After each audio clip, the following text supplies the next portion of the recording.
Hi, hello, welcome back to another new video. Would like to take notes while I take totes of the marijuana smoke. Throw you on the choke. This is also related to PGCT, but this is not for MBA students. This is only for engineering students. Basically, software engineers ಫ್ಯೂಚರಲ್ಲಿ ಯಾರು software engineers ಆಗ್ತಾರಲ್ಲ ಅವರಿಗೆ like ಈ computer based ಇರ್ತಾರಲ್ಲ students. So ಈ computer science engineering ಆಗಲಿ, information science engineering ಆಗಲಿ, ಇದು ಇನ್ನೊಂದು ಬಂದೈತಲ್ಲ AIDS, artificial intelligence and data science ಆಗಿರಲಿ, ಸೊ ಕಂಪ್ಯೂಟರ್ ಇಂಜಿನಿಯರಿಂಗ್ ಆಗಿರಲಿ, ಇವರಿಗೆ ಈ ವಿಡಿಯೋ ಅಂದರೆ PGCT ಮೇನ್ಲಿ ಬರೆಯೋದು ನಾನು ನೋಡಿರೋ ಪ್ರಕಾರ PGCT ಮೇನ್ ಜಾಸ್ತಿ ಬರೆಯೋದು MBA, ಸೆಕೆಂಡ್ ಪೊಸಿಷನಲ್ಲಿ MCA and MTech and MArch. So already ನಾನು ಎಷ್ಟೊಂದು ಯೂಟ್ಯೂಬಲ್ಲಿ ಸ್ಕ್ರೋಲ್ ಮಾಡಿದಾಗ ಲೈಕ್ ಎಲ್ಲರೂ ಏನು ಮಾಡ್ತಾರೆ ಸ್ಟೂಡೆಂಟ್ಸು, ಈ MTech ಕೋಚಿಂಗ್ PGCT MTech ಎಲ್ಲಿ ಕೋಚಿಂಗ್ ಕೊಡೋದು ನಾನು ಕೇಳಿಲ್ಲ ಗೈಸ್. ನನ್ನ ಫ್ರೆಂಡ್ಸ್ ಎಲ್ಲ ಆಲ್ಮೋಸ್ಟ್ ಬುಕ್ನ ರೆಫರ್ ಮಾಡ್ತಾರೆ. ಸೊ ಸಿಲೆಬಸ್ ಅವ್ರಿಗೆ ಏನು ಅಂತ ಗೊತ್ತಿರಲಿಲ್ಲ. ಸೊ ನಾನು ಹಂಗೆ ಸರ್ಚ್ ಮಾಡ್ತಾ ಗೂಗಲ್ಲಿ ತೊಗೊಂಡೆ. ಸೊ ಅದನ್ನು ನಿಮ್ಗೆ ತಿಳಿಸೋಣ MTech ಸ್ಟೂಡೆಂಟ್ಸಿಗೆ ಅಂತ ಬಂದೆ, ಫ್ಯೂಚರ್ಲಿ MTech ಮಾಡೋರಿಗೆ. ಈ PGCT MTechಲ್ಲಿ ಲೈಕ್ ಹೆಂಗಾಗುತ್ತೆ ಅಂದರೆ, ಇಲ್ಲಿ ಕಂಪ್ಯೂಟರ್ ಸ್ಟೂಡೆಂಟ್ಸು ಇರ್ತಾರೆ ಆ್ಯಂಡ್ ಸಿವಿಲ್ ಸ್ಟೂಡೆಂಟ್ಸು ಇರ್ತಾರೆ, ಮೆಕ್ಯಾನಿಕಲ್ ಸ್ಟೂಡೆಂಟ್ಸು ಇರ್ತಾರೆ and computer science engineering students ಇರ್ತಾರೆ ಆ್ಯಂಡ್ ತುಂಬ ಐತೆ. ಎನ್ವಿರಾನ್ಮೆಂಟಲ್ ಇಂಜಿನಿಯರಿಂಗ್ ಅಂತ ಐತೆ, ಎಲೆಕ್ಟ್ರಿಕಲ್ ಸೈನ್ಸ್ ಅಂತ ಬರುತ್ತೆ. ಸೊ ಈ ಥರ ಎಲ್ಲ ಜಾಸ್ತಿ ಮೆನಿ ವೆರೈಟೀಸ್ ಅದಾವೆ ಇದರಲ್ಲಿ, ಮೆನಿ ಬ್ರೀಡ್ಸ್ ಎಲ್ಲ ಅದಾವೆ ಸೊ ಇಂಜಿನಿಯರಿಂಗಲ್ಲಿ. ಸೊ ಈ ವಿಡಿಯೋ ಸ್ಪೆಷಲಿ ಈ ಕಂಪ್ಯೂಟರ್ ರಿಲೇಟೆಡ್ ಏನಿರ್ತಾರೆ, ಪೈಥಾನು, CS, ಈ ಜಾವಾ ಸ್ಕ್ರಿಪ್ಟು ಏನೇನು ಕಲಿತಾರಲ್ಲ, ಈ ಸ್ಟೂಡೆಂಟ್ಸ್ಗೆ PGCT ಸಿಲೆಬಸ್ನ ನಾನು ಹೇಳ್ತಿದ್ದೀನಿ ಏನೇನಾಯ್ತಂತ. ಸೊ ಮೇನ್ಲಿ ಇದರಲ್ಲಿ ಒಂದು 11 ಮೇನ್ ಟಾಪಿಕ್ಸ್ ಇದೆ, 11 ಟಾಪಿಕ್ಸ್ ಇದೆ ಮೇನ್ ಟಾಪಿಕ್ಸ್. ಅದರಲ್ಲಿ ಸಬ್ ಟಾಪಿಕ್ಸ್ ಕೂಡ ಐತೆ. ಹೆಂಗಾಗೈತಂದರೆ PGCT MBA ಆ್ಯಂಡ್ MCಗೆ ಬರೀ ಟಾಪಿಕ್ಸ್ ಕೊಟ್ಟಾನೆ, ಬಟ್ ಅದರಲ್ಲಿ ಸಬ್ ಟಾಪಿಕ್ಸ್ ಅಷ್ಟು ಕ್ಲಾರಿಟಿಯಾಗಿ ಕೊಟ್ಟಿಲ್ಲ ಅವನು, KE ಅವರು ಕೊಟ್ಟಿಲ್ಲ. ಸೊ ನಾವು ಈ ಸದ್ ಬೇಸಿಕ್ ಆಫ್ ಇಂಗ್ಲೀಷ್ ಗ್ರಾಮರ್ ಅಂದರೆ ನಾವೆಲ್ಲನೂ ಕಲಿಬೇಕಾಗುತ್ತೆ. Noun, pronoun, verb, adjective, parts of speech ಕಲಿಬೇಕು, ಟೆನ್ಸಸ್ ಕಲಿಬೇಕು, ಲೈಕ್ ಬೇಸಿಕ್ ಕಲಿಬೇಕು, pronoun means one word substitution ಕಲಿಬೇಕು, ಲೈಕ್ ಈ ಥರ ಎಲ್ಲ MBA ಆಗಿರುತ್ತೆ. ಬಟ್ ಇಲ್ಲಿ ಏನು ಮಾಡೋನೆ ಅಂದರೆ, ಈ ಇಂಜಿನಿಯರಿಂಗಲ್ಲಿ ಆ ಥರ ಕೊಟ್ಟಿಲ್ಲ, ಎಲ್ಲನೂ ಕರೆಕ್ಟಾಗಿ ಪ್ರಾಪರಾಗಿ ಕೊಟ್ಟವನೆ. This is my opinion and ನಾನು ಕೇಳಿದ ಪ್ರಕಾರ ಇಷ್ಟು ಎನಫ್ ಅಂತ. ಇವಾಗ ಕಂಪ್ಯೂಟರ್ ಸೈನ್ಸ್ ಇಂಜಿನಿಯರಿಂಗ್ ಆಗಲಿ, ಯಾವುದೇ ಕಂಪ್ಯೂಟರ್ ರಿಲೇಟೆಡ್ ಏನು ಪ್ರೋಗ್ರಾಮ್ಗೆ ಈಗ ಮಾಡ್ತಿರಲ್ಲ ಅವ್ರಿಗೆ ಈ ಸಿಲೆಬಸ್ಸು ಫಸ್ಟ್ ಟಾಪಿಕ್ ಬಂದುಬಿಟ್ಟು, and moreover first topic ಅನ್ನೋಕ್ಕಿಂತನೂ PGCT MTech ಅವರಿಗೂ ಕೂಡ 100 ಮಾರ್ಕ್ಸ್ಗೆ ಎಕ್ಸಾಮ್ ಇರುತ್ತೆ guys. Each question 1 mark only. So ಎಲ್ರಿಗೂ ಹೆಂಗಿರ್ತಾರೆ, ಇಷ್ಟು ದಿನ ಹೆಂಗಿತ್ತು, MCAದವ್ರಿಗೆ ಮ್ಯಾಥಮೆಟಿಕ್ಸ್ 2 ಮಾರ್ಕ್ಸಿಗೆ 1 ಕ್ವಶನ್ ಇರ್ತಿತ್ತು. ಬಟ್ ಇಂಜಿನಿಯರಿಂಗ್ ಅವ್ರಿಗೆ ಆ ಥರ ಏನಿಲ್ಲ. 2024 ಎಕ್ಸಾಮ್ ಬರ್ದವ್ರಿಗೆ ನೀವು ಕೇಳ್ಕೊಬೋದು, ಈಚ್ ಕ್ವಶನ್ಗೆ 1 mark, 100 questions 100 marks. I think 102 hours ಇರುತ್ತೆ ಅನ್ಸುತ್ತೆ ನಿಮಗೆ ಎಕ್ಸಾಮ್. ಏನು 100 ಮಿನಿಟ್ಸು ಅಥವಾ 100 ಮಿನಿಟ್ಸ್ ಇರ್ಬೋದೇನೋ, ಏನು 120 ಮಿನಿಟ್ಸ್ ಇರ್ತದೆ ಅಷ್ಟು ಐಡಿಯಾ ಇಲ್ಲ. ನಮಗೆಲ್ಲ 120 ಮಿನಿಟ್ಸ್ ಇರುತ್ತೆ, ನಿಮಗೂ ಕೂಡ 120 ಮಿನಿಟ್ಸ್ ಇರುತ್ತೆ ಅನ್ಕೋತೀನಿ. ಸೊ ಇವಾಗ ನಿಮ್ಗೊಂದು ಐಡಿಯಾ ಸಿಕ್ತು ಅಂತ ಅನ್ಕೋತೀನಿ. ನಿಮಗೂ ಕೂಡ 100 ಮಾರ್ಕ್ಸ್ ಇರುತ್ತೆ, each question 1 mark only. So but ಇಲ್ಲಿ ಸ್ವಲ್ಪ ಮ್ಯಾಥಮೆಟಿಕ್ಸ್ ಬರುತ್ತೆ ಕಂಪ್ಯೂಟರ್ ಸೈನ್ಸ್ ಇಂಜಿನಿಯರಿಂಗ್, ಯಾವುದೇ ಇಂಜಿನಿಯರಿಂಗ್ ತೊಗೊಂಡ್ರೆ ಸ್ವಲ್ಪ ಅಲ್ಲಿ ಪ್ರಾಬ್ಲಮ್ ಸಾಲ್ವಿಂಗ್ ಕೆಪಾಸಿಟಿ ಆ್ಯಂಡ್ ನಮ್ಮದು ಸಾಲ್ವಿಂಗ್ ಟೈಮಿಂಗ್ ಜಾಸ್ತಿ ಮಾಡೋಕ್ಲೇ ಇಲ್ಲ. ನಾವು ವಿದಿನ್ ಟೈಮಲ್ಲಿ 1 ಮಿನಿಟ್ಸಲ್ಲಿ ಕವರ್ ಮಾಡಬೇಕು I think.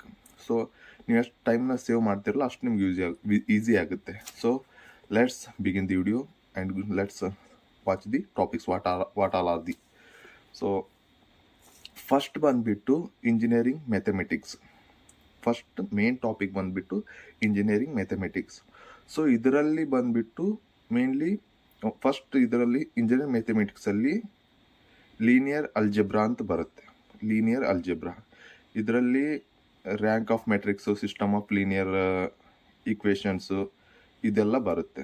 And second one ಬಂದುಬಿಟ್ಟು calculus and limit, continuously differentiability, test for convergence, ಇದೆಲ್ಲ ಬರುತ್ತೆ. ಆ್ಯಂಡ್ ಥರ್ಡ್ ಟಾಪಿಕ್ ಬಂದುಬಿಟ್ಟು ವೆಕ್ಟರ್ ಕ್ಯಾಲ್ಕುಲಸ್.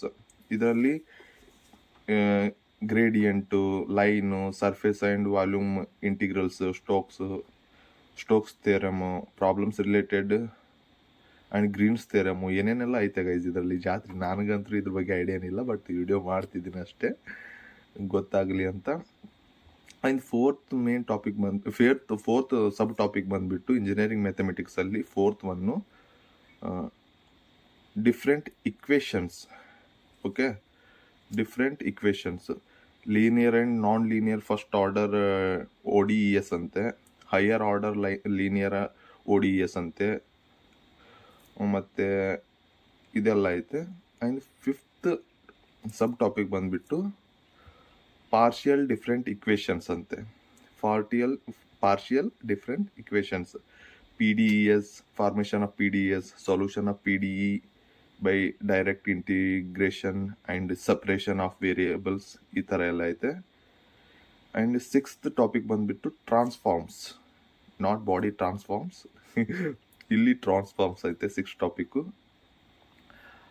ಏನಿದು ಗೈಸ್, ಏನೇನೋ ಐತಲ್ಲ, ಜಡ್ ಟ್ರಾನ್ಸ್ಫಾರ್ಮ್ ಅಂತೆ, ಲ್ಯಾಪ್ಲೇಸ್ ಟ್ರಾನ್ಸ್ಫಾರ್ಮ್ಸ್ ಅಂತೆ ಇದು. ಆ್ಯಂಡ್ 7th ಟಾಪಿಕ್ ಬಂದುಬಿಟ್ಟು ಪ್ರೊಬಬಿಲಿಟಿ ಆ್ಯಂಡ್ ಸ್ಟ್ಯಾಟಿಸ್ಟಿಕ್ಸ್. ಇದು ನಮಗೂ ಐತೆ, ನಿಮಗೂ ಐತೆ, MBAದವ್ರಿಗೂ ಐತೆ, MTechದವ್ರಿಗೂ ಐತೆ ಪ್ರೊಬಬಿಲಿಟಿ, ಬಟ್ ನಿಮ್ಮಲ್ಲಿ ಚೇಂಜ್ ಇರ್ಬೋದೇನೋ. ಸೇಮ್ ಐತೆ ಪ್ರೊಬಬಿಲಿಟಿ ಆ್ಯಂಡ್ ಸ್ಟ್ಯಾಟಿಸ್ಟಿಕ್ಸು. ನನಗೆ ಅನಿಸಿದ ಪ್ರಕಾರ ಈ ಇಂಜಿನಿಯರಿಂಗ್ ಮ್ಯಾಥಮೆಟಿಕ್ಸಲ್ಲಿ ಇದು ಒಂದು ಟಾಪಿಕ್ ನೋಡಿದ ತಕ್ಷಣ ಈಸಿ ಅಂತ ಅನ್ನಿಸ್ತು. ಕೇಳಿದ್ದೆ, I heard almost many times ಸೋಲ, ಹಾಗಾಗಿ ಇದು ಒಂದು ಅನ್ನಿಸ್ತು. 7th ಟಾಪಿಕ್ ಬಂದುಬಿಟ್ಟು ಪ್ರೊಬಬಿಲಿಟಿ ಆ್ಯಂಡ್ ಸ್ಟ್ಯಾಟಿಸ್ಟಿಕ್ಸು ಇದೊಂದು ಅನ್ನೋಕ್ಕೆ ಬರೋಂಗಿಲ್ಲ ನನಗೆ, ಡಿಗ್ರಿನೇ ಮುಗೀತು, ಮಾಸ್ಟರ್ಸು ಹೊಂಟಿವಿ ಈಗ. ಈ ಪ್ರೊಬಬಿಲಿಟಿ ಆ್ಯಂಡ್ ಸ್ಟ್ಯಾಟಿಸ್ಟಿಕ್ಸಲ್ಲಿ mean, median, mode and standard deviation ಇದೆಲ್ಲ ಬರುತ್ತೆ. And random variables, binomial distribution ಅಂತೆ, ಕೋರಿಲೇಷನ್ ಆ್ಯಂಡ್ ರಿಗ್ರೆಷನ್ ಅನಾಲಿಸಿಸ್ ಅಂತೆ. ನಿಮಗೆ ಗೊತ್ತು ಗೈಸ್, ನೀವೆಲ್ಲ ನೋಡ್ತಿರ್ತೀರಲ್ಲ, ಸೊ ನಿಮಗೆ ಗೊತ್ತು ಇದೆಲ್ಲ ಏನಂತ. ಆ್ಯಂಡ್ 8 ಟಾಪಿಕ್ಸ್ ಬಂದುಬಿಟ್ಟು ನ್ಯೂಮಿರಿಕಲ್ ಮೆಥಡ್ಸ್. ಓಕೆ, ನ್ಯೂಮಿರಿಕಲ್ ಮೆಥಡ್ಸಲ್ಲಿ ಏನೇನೈತೆ ಅಂದರೆ solution of linear and non linear algebraic equations, and integration of trapezoidal and Simpson's rule, and numerical solution of ODES. What is ODES guys? ನಿಮಗೆ ಗೊತ್ತಿರೋ ಕಾಮೆಂಟಲ್ಲಿ ಹಾಕಿ, ODES, PDE ಇದೆಲ್ಲ ಏನಂತ. ಓಕೆ, ಇದು engineering ಮ್ಯಾಥಮೆಟಿಕ್ಸಲ್ಲಿ 8 sub topics. And second main topic ಬಂದುಬಿಟ್ಟು C programming for problem solving. Okay, ನಾ C programming ಅಂದರೆ program ಮಾಡೋದು ಅಂದ್ಕೊಂಡು, ಇಲ್ಲಿ ಪ್ರಾಬ್ಲಮ್ ಸಾಲ್ವ್ ಮಾಡ್ಬೇಕಂತೆ. ಓಕೆ, ಬನ್ನಿ ಏನೇನೈತೆ ಅಂತ ನೋಡ್ಕೊಳ್ಳೋಣ. C ಪ್ರೋಗ್ರಾಮಿಂಗ್ ಫಾರ್ ಪ್ರಾಬ್ಲಮ್ ಸಾಲ್ವಿಂಗಲ್ಲಿ ಫಸ್ಟ್ ಒನ್ ಬಂದುಬಿಟ್ಟು overview of C. Okay, overview of C, I think history of C or introduction of C ಇರ್ಬೋದು ಏನಿದು. ಓವರ್ ವ್ಯೂ ಆಫ್ C ಅಲ್ಲಿ basic structure of C program, executing a C program, variable and data types, operators and expression, and managing input and output operations, conditional branching and loops, example programs, finding roots of quadratic equation, computation of binomial coefficients, plotting of Pascal's triangle. Okay, Pascal ಇಲ್ಲಿ ಬರ್ದಾನೆ, ಇವನು ಒಬ್ಬ I think scientist, he is Pascal, ಈ name is ಏನೋ ಐತೆ, ನಾನು ಇದು ಕೇಳಿದ್ದೆಲ್ಲೋ. And C programming for problem ಸಾಲ್ವಿಂಗಲ್ಲಿ ಸೆಕೆಂಡ್ ಸಬ್ ಟಾಪಿಕ್ ಬಂದುಬಿಟ್ಟು arrays. 1 dimensional array, 2 dimensional array, ಇದು ನನಗೂ ಗೊತ್ತು. Character arrays and strings, basic algorithms, searching and sorting algorithms, ಇದೆಲ್ಲ ಕೇಳ್ತಾರೆ, ಆಯಿತಾ. ಆ್ಯಂಡ್ ಥರ್ಡ್ ಮೇನ್ ಟಾಪಿಕ್ ಬಂದುಬಿಟ್ಟು ಟೆಕ್ನಿಕಲ್ ಇಂಗ್ಲೀಷ್. ಇದು ನನ್ನ ಫ್ರೆಂಡ್ ಕೂಡ ಹೇಳಿದರು, ಇದೇ ಏನಂತ ಅರ್ಥ ಆಗಲಾಗೈತಿ ಅಂತ. ಬನ್ನಿ ಏನೈತೆ ಅಂತ ಟೆಕ್ನಿಕಲ್ ಇಂಗ್ಲೀಷಲ್ಲಿ ನೋಡ್ಕೊಂಬರೋಣ. ಟೆಕ್ನಿಕಲ್ ಇಂಗ್ಲೀಷಲ್ಲಿ ಮೇನ್ ಸಬ್ ಟಾಪಿಕ್ ಬಂದುಬಿಟ್ಟು ಒಂದೇದು introduction, listening skills and phonetics. Okay, ಇದರಲ್ಲಿ ಇಂಟ್ರೊಡಕ್ಷನ್ ಟು ಫೋನೆಟಿಕ್ಸ್, ಏನಿದು mispronounced. Okay, sounds mispronounced, silent and non silent letters, homophones and homonyms, aspiration, pronunciation of the words ending the age, okay, use of articles, indefinite and definite articles, okay, finite and definite articles. And second subtopic ಬಂದ್ಬಿಟ್ಟು identifying common errors in writing and speaking English, okay, identify the errors in particular segment or paragraph, okay, ಈ ಥರ ಇರ್ಬೋದೇನೋ. So ಇದರೊಳಗಡೆ ಏನೇನು ಇರುತ್ತೆ ಅಂದರೆ identifying common errors and writing speaking ಇಂಗ್ಲೀಷಲ್ಲಿ subject verb agreement ಇರುತ್ತೆ, okay, this is easy. Common errors in subject verb agreement, noun pronoun agreement, adjective, adverb, verb, sequence of tenses, misplaced modifiers, articles and prepositions, common errors in conjunction, gender, singular and plural. I think this is an easy ಅನಿಸುತ್ತೆ ನನಗೆ, ಯಾಕಂದರೆ ಈ parts of speech ಮಾಡಿದ್ರೆ ನಿಮಗೆ almost ಈ verb, ಅಡ್ವರ್ಬು, adjective and tenses ಎಲ್ಲ ಬಂದುಬಿಡುತ್ತೆ. Basic English ಏನಂತೀವಲ್ಲ ನಾವು, ಬೇಸಿಕ್ ಇಂಗ್ಲೀಷ್ ಗ್ರಾಮರ್, ಅದಿಷ್ಟು ಬಂದರೆ ಆಲ್ಮೋಸ್ಟ್ ನಿಮಗೆ identifying common errors in writing speak English ಇದನ್ನು ಮಾಡ್ಬೋದು. ಟೆಕ್ನಿಕಲ್ ಇಂಗ್ಲೀಷ್ ಅಷ್ಟೊಂದೇನು ಟಫ್ ಇಲ್ಲ ನೋಡಿ ಗೈಸ್, ಸ್ಕೋರ್ ಮಾಡ್ಬೋದು. ಐ ಥಿಂಕ್ ಎಲ್ಲರಿಂದ ಒಂದು 10 ಕ್ವಶನ್ ತೆಗಿತಿರ್ಬೋದೇನೋ ಇದರಲ್ಲಿ, ನನಗೆ ಗೊತ್ತಿಲ್ಲ ಇದು ಏನು ಯಾವ ಥರ ಸ್ಟ್ರಕ್ಚರ್ ಐತೆ ಅಂತ. ಆ್ಯಂಡ್ ಫೋರ್ತ್ ಮೇನ್ ಟಾಪಿಕ್ ಬಂದುಬಿಟ್ಟು ಡೇಟಾ ಸ್ಟ್ರಕ್ಚರ್ಸ್ ಆ್ಯಂಡ್ ಅಲ್ಗೋರಿದಮ್ಸ್. ಬತ್ ನೋಡಿ, ಡೇಟಾ ಸ್ಟ್ರಕ್ಚರ್ಸ್ ಆ್ಯಂಡ್ ಅಲ್ಗೋರಿದಮ್ಸ್. ಇದರಲ್ಲಿ ಏನು ಕೇಳ್ತಾವನೆ ಅಂದರೆ notion of abstract data types, stack, queue, list, set, string, tree, binary, search tree, heap, graph ಅಂತ guys, okay. And tree and graph traversals, connected components, spanning trees, shortest paths, hashing, sorting, searching, design techniques, okay, design techniques. In the asymptotic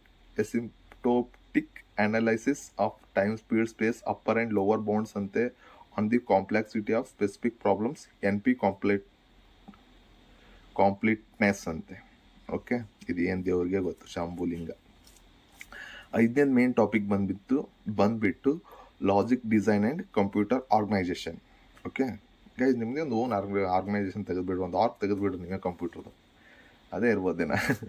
logic design and computer organization 5th main topic, okay. ಇದರಲ್ಲಿ ಏನೇನು ಇರುತ್ತೆ ಅಂದರೆ logic functions, okay, logical functions, arithmetic and logic ಯೂನಿಟ್ಸಲ್ಲಿ logical ಏನೇನು ಬರುತ್ತಲ್ಲ ಅದು ಇರ್ಬೋದೇನೋ, ನೋಡ್ಕೊತ ಹೋಗೋಣ ಬನ್ನಿ. Logical functions, minimizations, okay, design and synthesis of combinational and sequential circuits ಅಂತೆ, number representation and computer arithmetics, fixed and floating point ಅಂತ. ಇದರಲ್ಲಿ machine instructions and addressing modes, okay, ALU and data path, hand wired and micro programmed control, memory interface, input output interface, ಮತ್ತು serial communication, communication interface, instruction pipelining, cache memory and secondary storage, ಇದೆಲ್ಲ logic design and computer ಆರ್ಗನೈಸೇಷನಲ್ಲಿ ಕೇಳ್ತಾನೆ, okay. 6th main topic ಬಂದುಬಿಟ್ಟು formal languages and automated theory. Automated ಒಬ್ಬ scientist, ನಿಮ್ಗೆ ಗೊತ್ತಿದ್ರೆ video ನೋಡಿದ್ರೆ ನಂಗೆ ಕಾಮೆಂಟಲ್ಲಿ ಹೇಳಿ. ಆಟೋಮೇಟೆಡ್ ಥಿಯರಿ ಅನ್ನೋದು ಒಬ್ಬ ಸೈಂಟಿಸ್ಟ್ನ ಕೊಟ್ಟಿರುವಂಥ ಥಿಯರಿನ, ಓಕೆ. ಇದರಲ್ಲಿ ಏನೇನು ಕೇಳ್ತಾರೆ ನೋಡೋಣ ಬನ್ನಿ. 6th ಮೇನ್ ಟಾಪಿಕಲ್ಲಿ regular language and finite automated ಅಂತೆ. ಆಟೋಮೇಟೆಡ್ ಯಾರಿಗೆ ಗೊತ್ತು. Context free languages and push down automata, okay, ಇದೆಲ್ಲ ಕೇಳ್ತಾರೆ. ಆ್ಯಂಡ್ ಟರ್ನಿಂಗ್ ಮಷೀನ್ಸ್ ಡಿಸೆಬಿಲಿಟಿ, ಇದೆಲ್ಲ ಕೇಳ್ತಾರೆ ಇದರಲ್ಲಿ. 7th ಮೇನ್ ಟಾಪಿಕ್ ಬಂದುಬಿಟ್ಟು ಸಿಸ್ಟಮ್ ಸಾಫ್ಟ್ವೇರ್, ಓಕೆ. ಸಿಸ್ಟಮ್ ಸಾಫ್ಟ್ವೇರಲ್ಲಿ ಏನು ಕೇಳ್ತಾನೆ, lexical analysis, parsing, syntax, direction translation, run time environment, code generation, ಲಿಂಕಿಂಗಲ್ಲಿ ಸ್ಟ್ಯಾಟಿಸ್ಟಿಕ್ಕು ಕೇಳ್ಬೋದು, ಡೈನಾಮಿಕ್ಕು ಕೇಳ್ಬೋದು, ಓಕೆ. ಸಿಸ್ಟಮ್ ಸಾಫ್ಟ್ವೇರ್ ಆದಮೇಲೆ OS, operating system. 8th main topic ಬಂದುಬಿಟ್ಟು ಆಪ್ರೇಟಿಂಗ್ ಸಿಸ್ಟಮಲ್ಲಿ ಕ್ಲಾಸಿಕಲ್ ಕಾನ್ಸೆಪ್ಟ್ಸು ಅಂದರೆ concurrency, synchronization, deadlock, deadlock processes ಇವೆಲ್ಲ ಕೇಳ್ತಾರೆ. Thread and inter process communication, CPU scheduling, memory management, file system, input output systems, protection and security, ಇದೆಲ್ಲ operating ಸಿಸ್ಟಮ್ಸಲ್ಲಿ ಬರುತ್ತೆ. 9th main topic ಬಂದುಬಿಟ್ಟು databases. ಡೇಟಾಬೇಸಸ್ಸಲ್ಲಿ relational ಮಾಡಲು, relation ಮಾಡಲಲ್ಲಿ ಮಾಡಲ್ ಆಗಿರ್ಬೋದು, relational ಅಲ್ಜೆಬ್ರಾ ಆಗಿರ್ಬೋದು, ಮತ್ತು ಟುಪಲ್ calculus ಆಗಿರ್ಬೋದು, ಇದೆಲ್ಲ ಕೇಳ್ತಾನೆ. ಆ್ಯಂಡ್ ಡೇಟಾಬೇಸ್ ಡಿಸೈನಲ್ಲಿ ಇಂಟಿಗ್ರಿಟಿ, ಕಾನ್ಸ್ಟೆಂಟ್ಸ್ ಆಗ್ಬೋದು, ನಾರ್ಮಲ್ ಫಾರ್ಮ್ಸ್, ಇದೆಲ್ಲ ಕೇಳ್ತಾನೆ. ಆಮೇಲೆ query languages, SQL, structured code language ಎಲ್ಲ ಕಲಿಬೇಕು. And file structure, sequential files ಆಗಲಿ, indexing B+ trees, and transactions and concurrency control, ಇದೆಲ್ಲ ಡೇಟಾಬೇಸಲ್ಲಿ ಬರುತ್ತೆ. 10th ಮೇನ್ ಟಾಪಿಕ್ ಬಂದುಬಿಟ್ಟು computer networks. ISO or OSI stack ಅಂತೆ. ISO ಅದು iOS ಡಿವೈಸಸ್ ಮತ್ತು ಹಿಂಗಂತೀವಲ್ಲ ಆ್ಯಂಡ್ರಾಯ್ಡ್ ಡಿವೈಸಸ್ ಅಂತ, ಅದು ISO, ಅದು iOS, ಇದು ISO. ಓಕೆ, ಬನ್ನಿ. 10th ಟಾಪಿಕ್ ಬಂದುಬಿಟ್ಟು computer network, ISO or OSI stack ಇದರಲ್ಲಿ, and data encoding and transmission, data link control, sliding window protocols, LAN architecture. LAN ಅಂದರೆ ಲೋಕಲ್ ಏರಿಯಾ ನೆಟ್ವರ್ಕ್ ತಾನೆ, ಅದೇ ಲೋಕಲ್ ಏರಿಯಾ ನೆಟ್ವರ್ಕೆ. LAN systems, Ethernet, token ring, routing protocols, packet switching, network devices, switches, gateways, TCP/R UDP ಅಂತೆ, application layer protocols and ಸಿಸ್ಟಮಲ್ಲಿ HTTP ಆಗಿರ್ಬೋದು, hyper text transfer ಪ್ರೋಟೋಕಾಲಲ್ಲಿ SMTP, switch mode, ಏನಿದು SMTP ಅಂದರೆ ಗೊತ್ತಿಲ್ಲ ನನಗೂ, ಅದು ಸ್ವಿಚ್ ಮೋಡ್ ಪವರ್ ಸಪ್ಲೈ, ಅದು ಬೇರೆ SMPS. ಮತ್ತು DNS ಆಗಿರ್ಬೋದು, FTP ಆಗಿರ್ಬೋದು, ಸಿಂಪಲ್ ಮೇಲ್ ಟ್ರಾನ್ಸ್ಫರ್ ಪ್ರೋಟೋಕಾಲ್ ಇರ್ಬೋದು, SMTP ಅಂದರೆ ಐ ಥಿಂಕ್. ಮತ್ತು ನೆಟ್ವರ್ಕ್ ಸೆಕ್ಯೂರಿಟಿ, ಇದೆಲ್ಲ ಕಲಿಬೇಕು. 11th ಮೇನ್ ಟಾಪಿಕ್ ಬಂದುಬಿಟ್ಟು ವೆಬ್ ಟೆಕ್ನಾಲಜೀಸಲ್ಲಿ ಜಾಸ್ತಿ ಏನಿಲ್ಲ, ಬಟ್ ಒಂದು ಮಿನಿಮಮ್ ಟಾಪಿಕ್ಸ್ ಐತೆ, ಒಂದು 4-5 ಇರ್ಬೋದೇನೋ. ಅದರಲ್ಲಿ 3 tyre of web based architecture ಇದೊಂದು ಬರುತ್ತೆ ವೆಬ್ ಟೆಕ್ನಾಲಜಿಯಲ್ಲಿ. ಆ್ಯಂಡ್ JSP ಅಂತೆ, ASP ಅಂತೆ, J2EE ಅಂತೆ, ಆ್ಯಂಡ್ ನೀಟ್ ಸಿಸ್ಟಮ್ಸ್ ಅಂತೆ, HTML ಆ್ಯಂಡ್ XML, ಇದೆಲ್ಲ ಕಲಿಬೇಕು. ಇದಿಷ್ಟು ಯಾರ ಸಬ್ಜೆಕ್ಟ್ ಅಂದರೆ ಕಂಪ್ಯೂಟರ್ ಸೈನ್ಸ್ ಇಂಜಿನಿಯರಿಂಗ್ ಆಗಿರ್ಬೋದು, ಇನ್ಫಾರ್ಮೇಟಿವ್ ಸೈನ್ಸ್ ಆ್ಯಂಡ್ ಇಂಜಿನಿಯರಿಂಗ್ ಆಗಿರ್ಬೋದು, ISC ಆಗಿರ್ಬೋದು, CSC ಆಗಿರ್ಬೋದು, AI ಏನು ಆರ್ಟಿಫಿಷಿಯಲ್ ಮಷಿನ್ ಲರ್ನಿಂಗ್ ಬರ್ತಾರಲ್ಲ, AIML ಇವ್ರದ್ದಾಗಿರ್ಬೋದು, CSC artificial intelligence and machine learning, CSC ಏನೇನೋ ಐತಲ್ಲ, ಈ ಲೈಕ್ AI ರಿಲೇಟೆಡ್ ಕಲ್ತರೂ ಇದೇ ಸಬ್ಜೆಕ್ಟು, ಕಂಪ್ಯೂಟರ್ ರಿಲೇಟೆಡ್, ಈ ಪ್ರೋಗ್ರಾಮ್ ರಿಲೇಟೆಡ್ ಕಲ್ತರೂ ಇದೇ ಸಬ್ಜೆಕ್ಟು. ಸೊ ಇದು ಈ ಸಾಫ್ಟ್ವೇರ್ ಇಂಜಿನಿಯರ್ಸ್ ಏನಾಗ್ತಾರಲ್ಲ ಫ್ಯೂಚರಲ್ಲಿ, ಅವರಿಗೆ ಈ PGCET MTech ಸಿಲೆಬಸ್ಸು ಇದು ಆ್ಯಸ್ ಪರ್ 2024-25. ಓಕೆ, ಆಲ್ಮೋಸ್ಟ್ ಹೋದ ವರ್ಷನೇ ಎಲ್ಲರದು ಸಿಲೆಬಸ್ ಚೇಂಜ್ ಆಗೈತೆ, ಅದೇ ಈ ವರ್ಷನೂ ಇರುತ್ತೆ, ಏನು ವರಿ ಮಾಡಬೇಡಿ. ಇದು ನೀವು ಹಂಗೆ ನೋಡೋಕೆ ಹೋದರೆ PGCET ಎಕ್ಸಾಮ್ ನಿಯರ್ ಇದ್ದಾಗ ಸಿಲೆಬಸ್ ಬಿಡ್ತಾನೆ, ಅದನ್ನು ಯೂಸ್ ಇಲ್ಲ. ಸೊ ಇದ್ರ ಮೇಲೆ ವರ್ಕ್ ಮಾಡಿ. ನಿಮಗೆ ಬೇಕಿದ್ದರೆ ಬುಕ್ ಕೂಡ ರೆಫರ್ ಮಾಡಿ, ಎಲ್ಲಿ ಕೋಚಿಂಗ್ ಕೂಡ ಸಿಗೋಂಗಿಲ್ಲ. ಗೈಸ್, ನನ್ನ ಫ್ರೆಂಡ್ ಕೂಡ ಒಬ್ಬರು ಕಂಪ್ಯೂಟರ್ ಸೈನ್ಸ್ ಇಂಜಿನಿಯರಿಂಗ್ ಓದಿದ್ದು, ಅವರು ಕೂಡ ಆ್ಯಕ್ಚುಲಿ ಅವ್ರದ್ದು ಐ ಥಿಂಕ್ ಇದೇ ಈ ಜನವರಿ 2025 ಆ್ಯಂಡ್ ಫೆಬ್ರವರಿಯಲ್ಲಿ 2025 ಜನವರಿ ಆ್ಯಂಡ್ ಫೆಬ್ರವರಿಯಲ್ಲಿ ನಿಮ್ಮದು ಗೇಟ್ ಎಕ್ಸಾಮ್ ಇತ್ತು. ಸೊ ಅವರು ಕೂಡ ಅದನ್ನು ಬರೆದಿದ್ರು. ಸೊ ಅದು ಅಷ್ಟೊಂದು ಕರೆಕ್ಟಾಗಿ ಹೋಗಲಿಲ್ಲ. So they are preparing for PGCET MBA, ready for PGCET MBA. ನೋಡಿ, ನಿಮಗೆ PGCET ಗೇಟ್ ಎಕ್ಸಾಮ್ ಎಲ್ಲ ಅಟೆಂಡ್ ಆಗಿ, ಸೊ ಆಲ್ರೆಡಿ ಆಗಿದ್ದರೆ ಒಳ್ಳೆಯದು. ಇಲ್ಲಿ PGCET MBA ಇದು MTechಲ್ಲಿ ನಾನು ಇನ್ನೊಂದು ಕೇಳಿದೆ, ಗೇಟಲ್ಲಿ ನೀವು ಅಟ್ಲೀಸ್ಟ್ ಪಾಸಿಂಗ್ ಮಾರ್ಕ್ಸ್ ಆದರೂ ತೊಗೊಂಡ್ರೆ ನಿಮಗೆ ಏನೋ PGCETಯಲ್ಲಿ ಇಂತಿಷ್ಟಂತ ರ್ಯಾಂಕಿಂಗ್ ಬರುತ್ತಂತೆ, ಮೀನ್ಸ್ ಸ್ವಲ್ಪ ಹೆಲ್ಪ್ ಆಗುತ್ತಂತೆ. ಸೊ PGCETಯಲ್ಲಿ ಮಿನಿಮಮ್ ಮಾರ್ಕ್ಸ್ ಆದರೂ ಇದು ಗೇಟಲ್ಲಿ ಬಂದರೆ, ಸೊ ನೀವು ಗೇಟ್ ಸಿಲೆಬಸ್ ಹೋದರೆ ಇದು ನಿಮಗೆ ತುಂಬ ಈಸಿ ಆಗಿಬಿಡುತ್ತೆ. So that's why gate exam ಎಲ್ಲ ಬರ್ರಿ. ಗೇಟ್ ಎಕ್ಸಾಮ್ ಥ್ರೂನೇ ಎಲ್ಲರೂ ಎಮ್ ಟೆಕ್ ಸ್ಟೂಡೆಂಟ್ಸು ಇದು ಬಿ ಟೆಕ್ ಸ್ಟೂಡೆಂಟ್ಸು ಎಮ್ ಟೆಕ್ಗೆ ಹೋಗೋದು. ಸೊ ನೆಕ್ಸ್ಟ್ ಇಯರ್ 2026 ಈ ವಿಡಿಯೋನ ಯಾರಾದರೂ ನೋಡಿದ್ರೆ ಫಸ್ಟ್ ಗೇಟ್ ಅಟೆಂಡ್ ಮಾಡಿ, ಗೇಟ್ ಮೇಲೆ ಜಾಸ್ತಿ ಫೋಕಸ್ ಮಾಡಿ. ಗೇಟ್ ಎಕ್ಸಾಮ್ ಆಗಲಿಲ್ಲ ಅಂದಮೇಲೆ PGCT ಬನ್ನಿ, ಅಲ್ಲಿ ಅಟ್ಲೀಸ್ಟ್ ಮಿನಿಮಮ್ ಪಾಸಿಂಗ್ ಮಾರ್ಕ್ಸ್ ಆದರೂ ತೊಗೊಳ್ಳಿ. ಅದು ಮಾರ್ಕ್ಸು ಇಲ್ಲಿ ನಿಮಗೆ ಹೆಲ್ಪ್ ಆಗುತ್ತೆ ಎಲ್ಲಿ PGCTಯಲ್ಲಿ. ಸೊ ಇಷ್ಟು ವಿಡಿಯೋ ಆಗಿತ್ತು. ಸೊ ಓಕೆ, ನಾನು ಈ ವಿಡಿಯೋನ ಅಲ್ಲಿ ಎಡಿಟ್ ಮಾಡಿ ಎಲ್ಲ ನಿಮಗೆ main topics and sub topics ಎಲ್ಲ ಹಾಕ್ತೀನಿ. ಸಬ್ ಟಾಪಿಕ್ಸನ್ನು ಎಷ್ಟೆಲ್ಲ ಮಾತಾಡೋ ಅಷ್ಟೆಲ್ಲ ಏನಿಲ್ಲ, ಸಬ್ ಟಾಪಿಕ್ಸ್ ಏನೇನಿದೆ ಅದೆಲ್ಲ ಹಾಕ್ತೀನಿ.